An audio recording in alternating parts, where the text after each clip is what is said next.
Amado maestro, ¿qué significa cuando dices, simplemente sé tú mismo? ¿Cómo puedo ser yo mismo cuando no sé quién soy? Conozco muchas de mis preferencias, gustos, disgustos y tendencias, que parecen ser el resultado de un bioordenador programado llamado mente. Ser uno mismo significa que uno viva todo el contenido de su mente de la forma menos implicada posible. Sí, significa eso exactamente, vivir como una consciencia. Consciencia de todos los programas para los que la mente ha sido programada, consciencia de todos los impulsos, deseos, recuerdos, imaginaciones, todo lo que la mente puede hacer.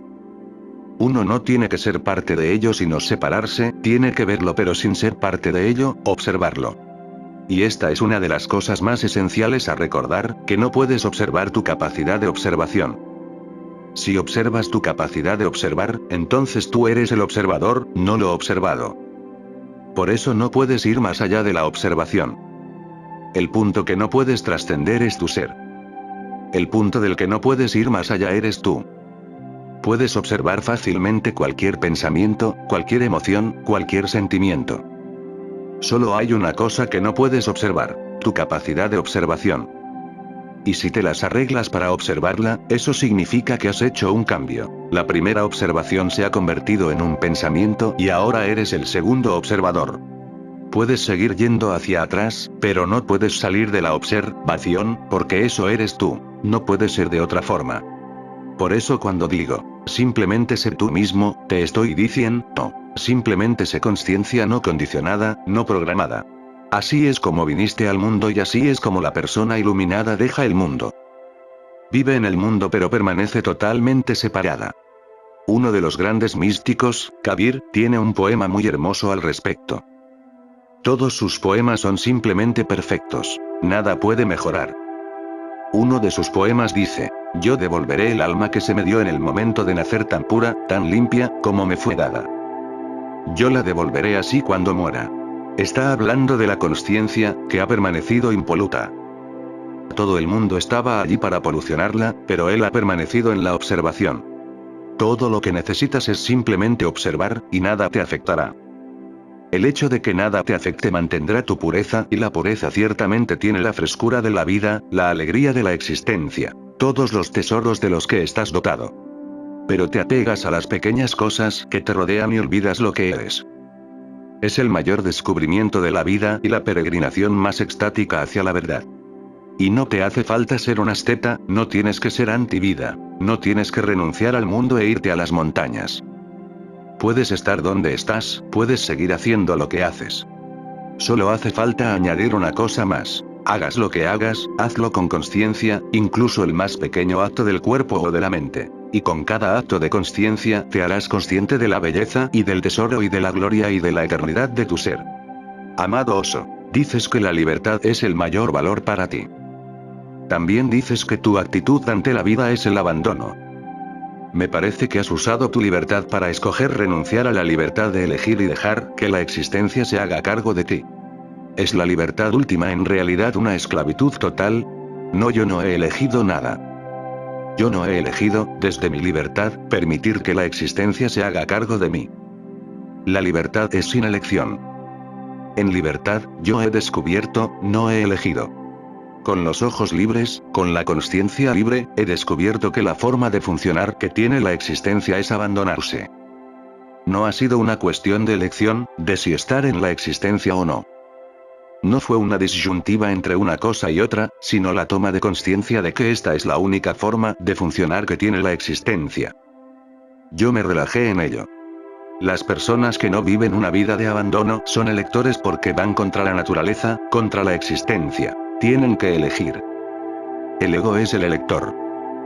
Cuando estás completamente libre del ego, del yo, cuando simplemente eres libertad, compruebas que lo que ocurre es que la lucha desaparece y el abandono toma su lugar.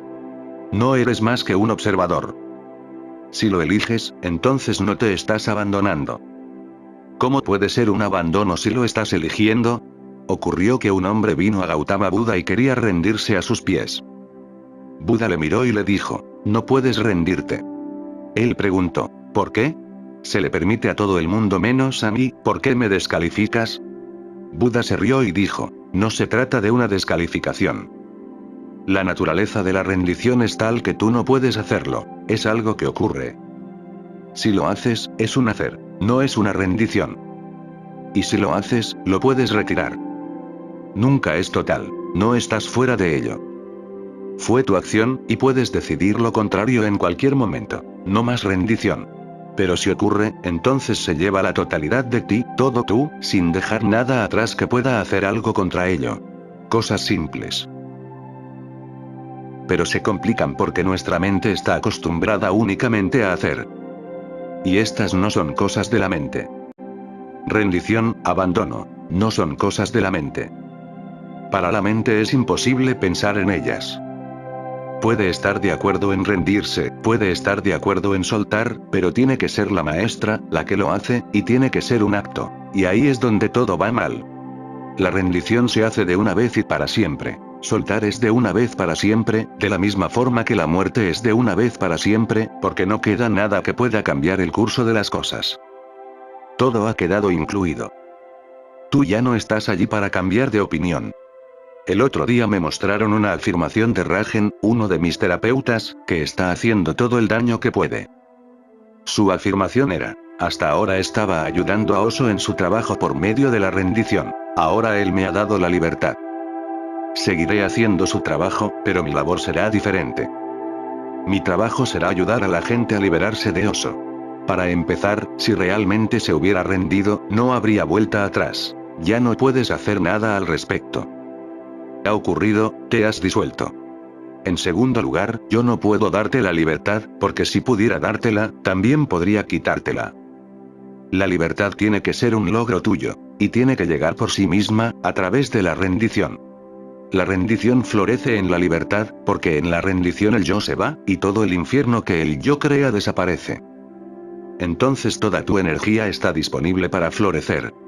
Yo no puedo darle la libertad a nadie. La libertad no es un bien que yo pueda hacerte llegar, tiene que ocurrir en el núcleo más interno de tu ser. La rendición solo aparta los impedimentos.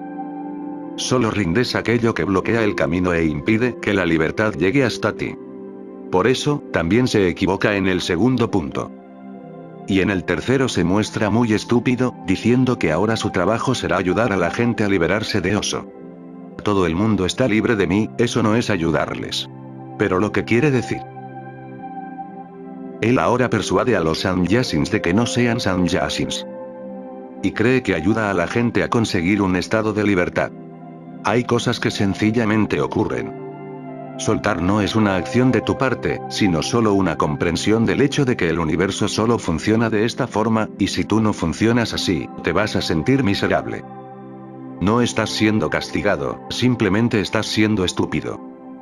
Las viejas religiones han transmitido a la gente la idea de que si haces algo equivocado, serás castigado, y si haces lo correcto, serás recompensado. Porque dependen del hacer, esa es su falacia básica. La religión empieza cuando cruzas la frontera del hacer y entras en el mundo del ocurrir. Entonces ocurre el abandono, porque ves que es así como funcionan las cosas. Si vas en contra de ello, te sentirás miserable. Nadie te está castigando. Simplemente estás siendo estúpido. Si intentas salir por la pared y te das un golpe en la cabeza, ¿crees que ha sido un castigo? La puerta está ahí, siempre disponible para que puedas salir por ella. Sabiendo que hay una puerta, intentas salir por la pared y te rompes la cara. Las antiguas religiones lo llaman castigo. No es un castigo, es simple estupidez. Y la persona que sale por la puerta al jardín, al sol, al aire, no está siendo premiada. Simplemente está siendo inteligente. Por eso, si me preguntas a mí, te diré que la recompensa es la inteligencia. La falta de inteligencia es el castigo. En su forma última, la falta de inteligencia es el infierno, la inteligencia es el cielo. Amado Oso, parece fácil vivir con decisión y saber lo que uno quiere. Sin embargo, mi realidad es que nunca puedo tomar ninguna decisión respecto a nada. Siempre puedo ver los dos lados en una discusión y nunca puedo decidir cuál es el correcto. Por eso me quedo a medias entre ambos. Una parte de mí, al escucharte, se siente bien, pero me hace sentirme estático, como si solo estuviera parcialmente vivo. Por favor, comenta. La mente nunca es decidida. La cuestión no reside en si es tu mente o de la de cualquier otra persona. La mente es indecisión. El funcionamiento mental es vacilar entre dos opuestos polares y tratar de encontrar cuál de ellos tiene razón. La mente es la cosa equivocada, y a través de la cosa equivocada estás tratando de encontrar el camino correcto. Es como si estuvieras intentando encontrar la puerta cerrando los ojos. Ciertamente te sentirás suspendido entre los dos, entre ir por un camino o por el otro. Siempre estarás en la situación de elegir entre una cosa o la otra. Esa es la naturaleza de la mente. Søren Kierkegaard fue un gran filósofo danés. Escribió un libro, Eiter/or. Era su propia experiencia. Nunca podía tomar una decisión respecto a nada. Las cosas eran de tal manera que si tomaba una decisión en un sentido, lo otro parecía ser lo correcto. Y si se decidía por lo otro, entonces era lo primero lo que parecía ser correcto. Permanecía indeciso. Aunque había una mujer que estaba muy enamorada de él y quería casarse con él, se quedó soltero. Dijo, tendré que pensármelo. El matrimonio es algo importante y no puedo decir sí o no inmediatamente. Y murió con la duda, sin casarse. Vivió mucho tiempo, unos 70 años, y, siempre, estaba discutiendo, argumentando. Pero no encontró una respuesta que pudiera ser la definitiva, que no tuviera una opuesta igual a ella. Nunca pudo llegar a ser profesor universitario. Había rellenado los impresos, tenía todas las cualificaciones necesarias, las mejores posibles, tenía muchos libros que le avalaban, libros de tanta importancia que siguen siendo contemporáneos un siglo después, aún no se han quedado viejos ni desfasados. Rellenó el impreso pero no pudo firmarlo, debido a la duda. ¿Unirse al cuerpo docente o no? Cuando murió, se encontró el impreso en la pequeña habitación donde vivía. Su padre vio la situación, era hijo único, vio que incluso cuando estaba yendo a algún sitio se paraba en un cruce para decidir si tomar un camino u otro, y se pasaba 2 horas decidiendo. Todo Copenhague se dio cuenta de lo extraño que era este hombre, y los pilluelos le pusieron el apodo de O.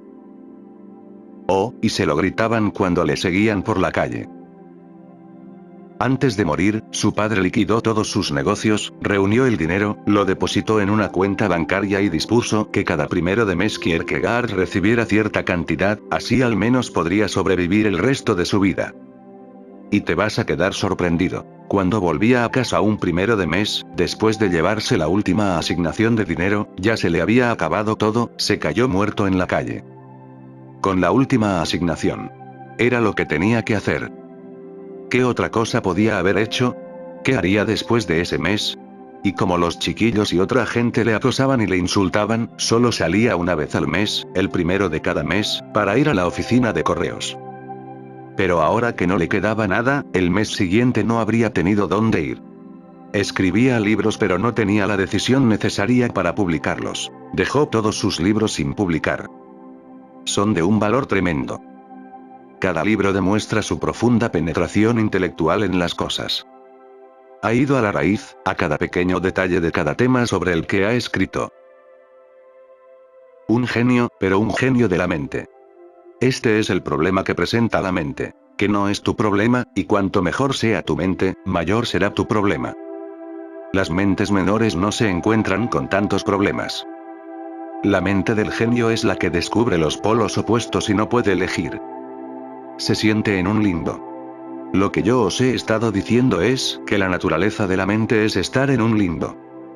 La naturaleza de la mente es estar en medio de los opuestos polares. A menos que te alejes de la mente y te hagas testigo de todos sus juegos, nunca serás una persona decidida. Incluso si a veces decides, a pesar de la mente, te arrepentirás, porque la mitad por la que no te hayas decidido te perseguirá. Quizá aquello estaba bien y lo que has elegido está equivocado. Ahora no hay forma de saberlo. Quizá la opción que dejaste de lado era mejor. Pero aunque la hubieras elegido, la situación no habría sido diferente. Entonces te inquietaría la otra mitad. La mente es básicamente el principio de la locura. Y si estás demasiado en ella, te volverá loco. Os he contado que en mi pueblo solía vivir junto a un orfebre. Yo me di cuenta primero y poco a poco toda la ciudad se dio cuenta. Y su vida se convirtió en un infierno. Yo solía sentarme frente a su casa y me di cuenta de que tenía un hábito curioso. Cerraba la puerta de su taller con pestillo y después comprobaba 2 o 3 veces que estaba bien cerrado. Un día yo venía del río y él acababa de cerrar el taller y se iba a casa. Le dije, ¿pero no lo has comprobado? Él dijo, ¿el qué? Yo añadí, ¿no has echado el pestillo? Lo había comprobado, yo le había visto hacerlo varias veces, pero ahora había creado la sospecha en él, y la mente siempre está dispuesta. Por eso me dijo, quizá lo haya olvidado, debo volver. Volvió y lo comprobó de nuevo. Esto se convirtió en una alegría para mí, allí donde iba. Podía estar comprando verduras en el mercado, entonces yo me acercaba y le decía, ¿qué haces aquí? Te has olvidado de echar el cerrojo. Soltaba las verduras y decía, luego vuelvo, primero tengo que comprobar el cerrojo. Incluso estando en la estación de tren. Estaba comprando un billete para desplazarse a alguna parte. Entonces me acerqué a él y le dije, ¿qué estás haciendo? El cerrojo. Él dijo, por Dios, no lo he comprobado. Yo le dije, no. Y él dijo, ya no puedo ir a la boda. Devolvió el billete, fue a casa, y comprobó el cerrojo. Pero ya era demasiado tarde para volver a la estación, el tren se había ido. Y confiaba en mí porque yo siempre estaba sentado frente a su casa. Poco a poco se fue enterando todo el mundo, y allí donde iba, la gente le decía, ¿dónde vas? ¿Has comprobado el cerrojo? Finalmente se enfadó conmigo. Dijo, debes estar extendiéndolo porque, vaya donde vaya, la gente me habla del cerrojo y cada vez tengo que volver a casa, en ocasiones tengo que volver tantas veces que me olvido de para qué había ido al mercado. He estado todo el día comprobando el cerrojo. Yo le dije, no les escuches. Déjales. Él dijo, ¿qué quieres decir con no les escuches? Si tuvieran razón estaría perdido para siempre. No puedo permitírmelo. Por eso, aunque sepa perfectamente que la persona puede estar mintiendo, tengo que volver compulsivamente a comprobar el cerrojo. En alguna parte sé que lo he comprobado, pero ¿quién puede estar seguro? La mente no está segura de nada. Si estás entre las polaridades de la mente, en un limbo, siempre entre el hacer o el no hacer, te volverás loco. Y estás loco. Antes de que esto ocurra, da el salto y echa una mirada a la mente desde fuera. Esto es lo que te digo continuamente. Sé consciente de la mente, de su lado brillante, de su lado oscuro, de su aspecto correcto, de su aspecto equivocado. Sea cual sea la polaridad, simplemente toma conciencia de ella. De esa conciencia saldrán 2 conclusiones. 1, que tú no eres la mente, y 2, que la conciencia tiene una decisión que la mente nunca tiene. La mente es, básicamente, indecisa, y la conciencia es básicamente decidida. Por eso cualquier acto consciente es total, pleno, sin arrepentimiento. En mi vida nunca he dudado de nada, nunca he pensado que otra opción habría sido mejor. Nunca me he arrepentido. Nunca he pensado que había cometido un error porque no queda nadie que pueda decir estas cosas. Yo he actuado desde mi conciencia, desde todo mi ser. Ahora, ocurra lo que ocurra, es lo único que puede ocurrir. El mundo puede decir que esto es correcto o que está equivocado, pero eso es asunto suyo, no es mi problema. Por eso la conciencia te sacará del limbo. En lugar de quedarte suspendido entre las 2 polaridades de la mente, saltarás más allá de ambas y verás que las 2 polaridades solo son polaridades si estás en la mente. Si estás fuera de ella, te sorprenderá ver que son las 2 caras de la misma moneda. No se trataba de tomar una decisión. Con la conciencia tienes claridad, totalidad, abandono. La existencia decide dentro de ti. No tienes que pensar lo que está bien o lo que está mal. La existencia te toma de la mano y te mueves relajadamente. Es el único camino, el camino correcto. Y esa es la única forma de mantenerte sano. De otro modo seguirás embrollado. Soren Kierkegaard era una gran mente, pero como era cristiano, no tenía ni idea de la consciencia. Podía pensar, y pensaba con gran profundidad, pero no podía quedarse en silencio y observar. El pobre hombre nunca había oído hablar de cosas como observar, ser testigo, consciencia. De lo único que había oído hablar era de pensar, y puso todo su genio en ello. Produjo grandes libros, pero no pudo producir una buena vida para sí mismo. Vivió en una miseria completa. Amado maestro, hablaste la otra noche de la honesta verdad. Los místicos han hablado a menudo de la verdad última o definitiva. ¿Puede la verdad ser otra cosa que definitiva? La verdad no puede ser más que definitiva. Pero los místicos han tenido que hablar de la verdad última por cierta razón. La razón era que los filósofos han hablado de la verdad relativa, y han resaltado el hecho de que cada verdad es relativa.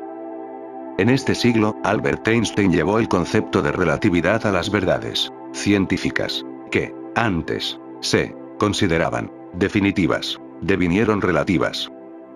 Y tenía razón. Mahavira, Gautama Buda, todos ellos hablaron de la relatividad. Una de las cosas que faltan es que nadie distingue entre verdad y hecho. Los hechos son relativos y la verdad es definitiva, pero si te confundes y empiezas a pensar que los hechos son la verdad, entonces será relativa. En primer lugar, dos cosas. Los hechos son relativos y tienes que entender exactamente lo que quiere decir relativo. Significa que algo puede ser verdad en cierta situación y lo mismo puede no ser verdad en otra. Se dice que cuando vivía Albert Einstein, solo había 12 personas en el mundo que entendían a qué se refería cuando hablaba de relatividad. Es una explicación muy delicada y sutil sobre el universo. Cuando iba a algún club o restaurante, fuera donde fuera, la gente le preguntaba, dinos algo sobre la relatividad y dilo de tal forma que el hombre de la calle lo pueda entender. Finalmente encontró la forma de hacerlo. Dijo que si estás sentado sobre una estufa caliente, te parecerá que el tiempo pasa muy despacio. Un solo minuto te parecerán horas porque estás sentado sobre esa estufa.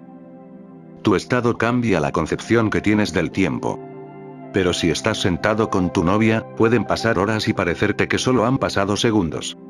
Él decía, esto es a lo que me refiero cuando hablo de relatividad. El tiempo es relativo a cada situación particular. No hay un tiempo definitivo, así que hagas lo que hagas, el tiempo es el mismo.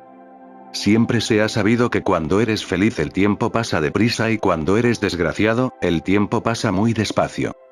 Einstein estableció la relatividad de una manera tan profunda que ahora está entretejida con todos los descubrimientos científicos. Solo quiero que recordéis una cosa, él habla de hechos y les llama verdad. Y por eso los místicos tuvieron que usar términos como última o definitiva.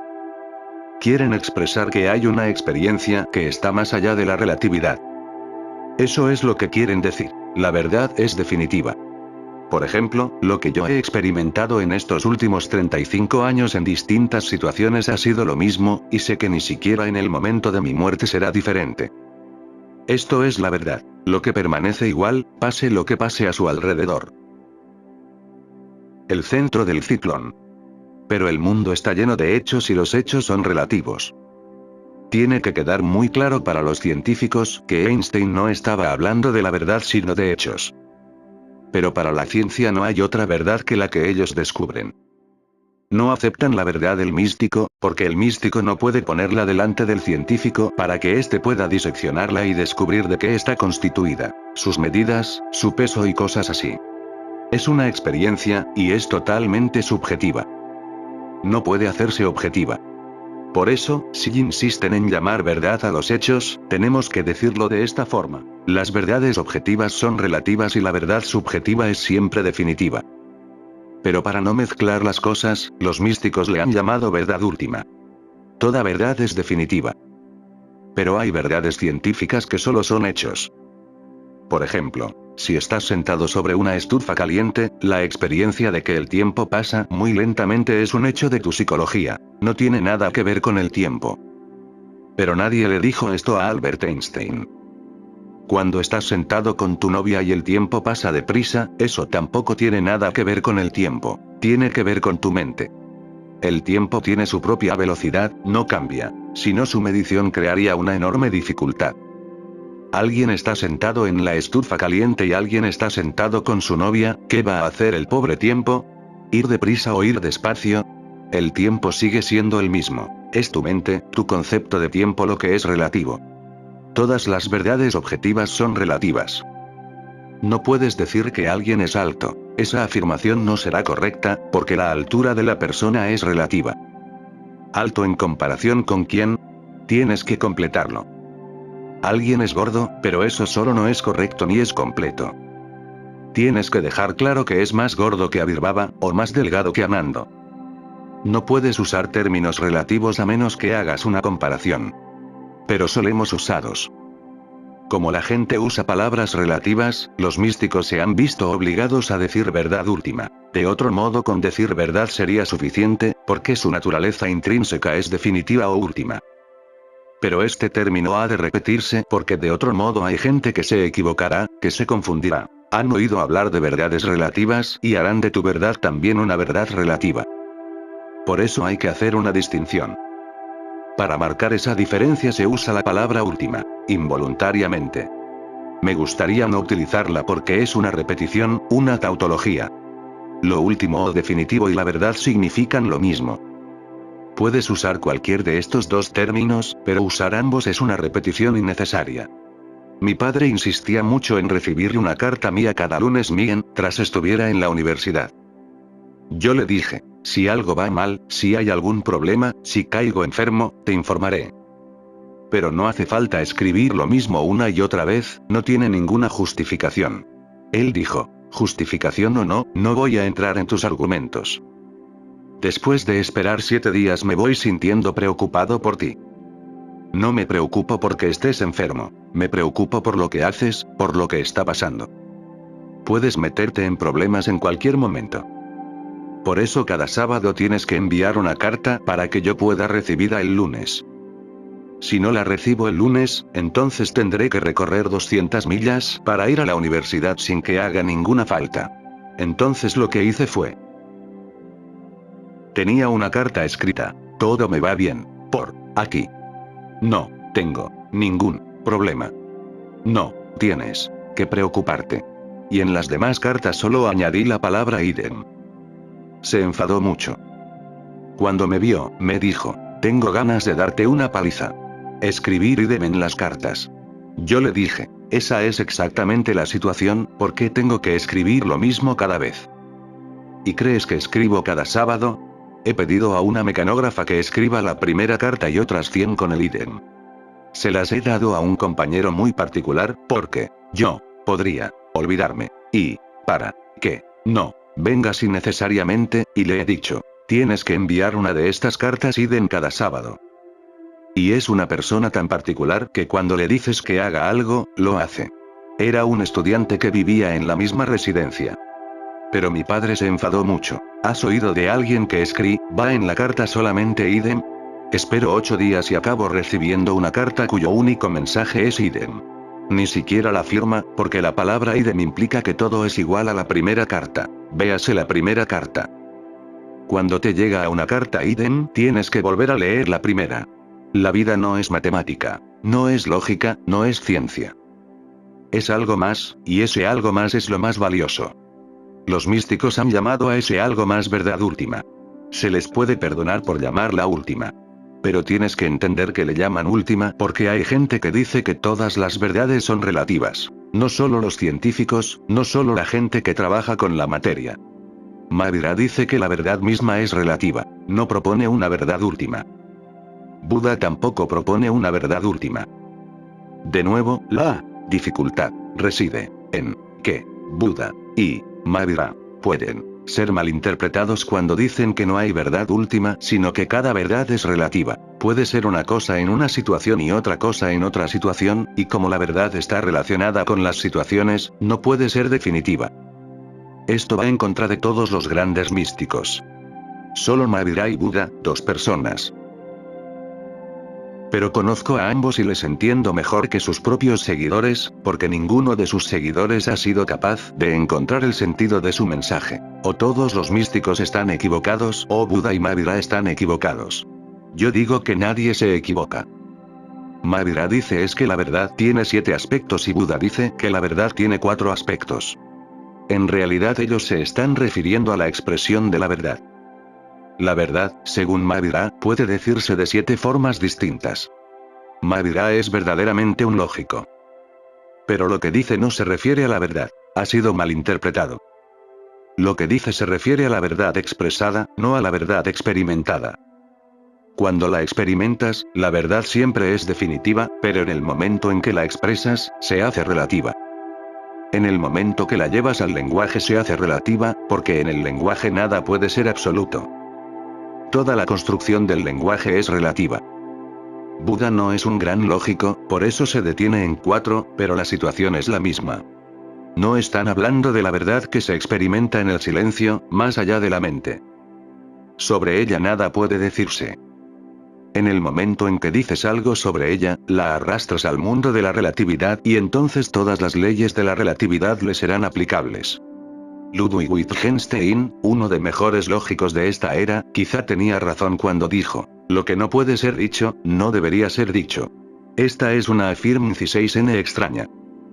Destaca en toda la historia del pensamiento, es única y original. Lo que no puede ser dicho no debería ser dicho, porque si lo dices, te estás contradiciendo. Primero dices que no puede ser dicho y luego lo dices.